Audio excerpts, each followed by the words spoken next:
Think out of the box সৃজনশীল কাজের ক্ষেত্রে খুবই জনপ্রিয় হয়ে ওঠা একটি বাগধারা। এর অর্থ ভিন্নভাবে, অপ্রচলিতভাবে বা একটি নতুন দৃষ্টিকোণ থেকে চিন্তা করা। সৃজনশীল চিন্তাভাবনাকে বোঝাতে কথাটি ব্যবহৃত হয়।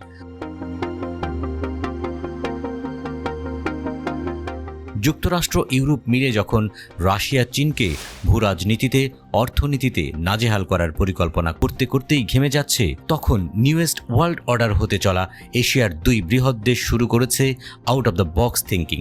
রাশিয়া জানিয়েছে তারা চীনের সাথে যৌথ চন্দ্র ঘাঁটি স্থাপনের অংশ হিসেবে চাঁদে স্থাপনের জন্য একটি পারমাণবিক বিদ্যুৎ কেন্দ্র নির্মাণ শুরু করেছে। দুই দেশ মিলে চাঁদে গড়ে তুলবে আন্তর্জাতিক চন্দ্র গবেষণা কেন্দ্র।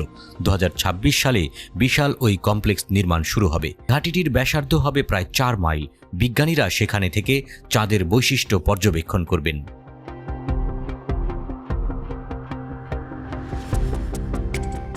রাশিয়ার মহাকাশ সংস্থা রসকসমস এর প্রধান ইউরি বেরিসভোর বরাত দিয়ে দেশটির সংবাদ সংস্থা RIA জানিয়েছে 2033 থেকে 2035 সালের মধ্যে প্ল্যানটি সরবরাহ ও ইনস্টল করার পরিকল্পনা করেছে রাশিয়া।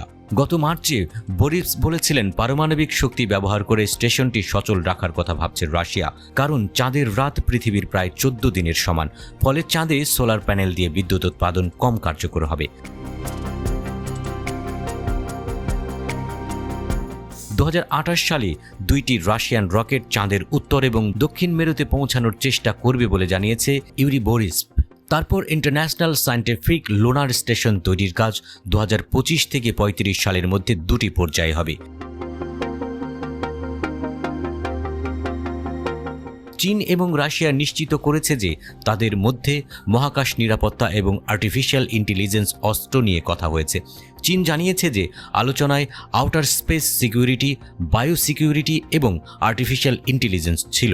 2022 সালে দেশটি নিশ্চিত করেছে যে নাসার পরিকল্পিত লুনার গেটওয়ে প্রকল্পের সাথে পাল্লা দিয়ে ঘাঁটি তৈরি করতে রাশিয়ার সাথে যোগ দিচ্ছে তারা।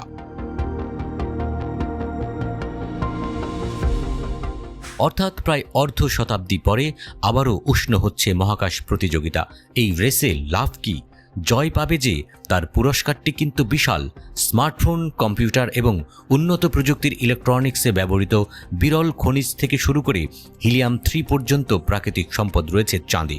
শক্তির সম্ভাব্য ওই উৎস অসীম পরিমাণ ক্লিন এনার্জি দিতে পারে।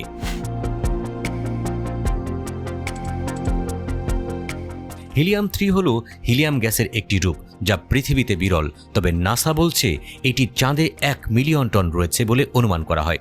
এই গ্যাস ফিউশন চুল্লিতে পারমাণবিক শক্তি ব্যবহার করতে পারে, কিন্তু যেহেতু এটি তেজস্ক্রিয় নয়, তাই এটি বিপজ্জনক বর্জ্য তৈরি করবে না, অর্থাৎ ফুলে ফেপে উঠতে পারে নিউক্লিয়ার ফিউশন রেভুলেশন।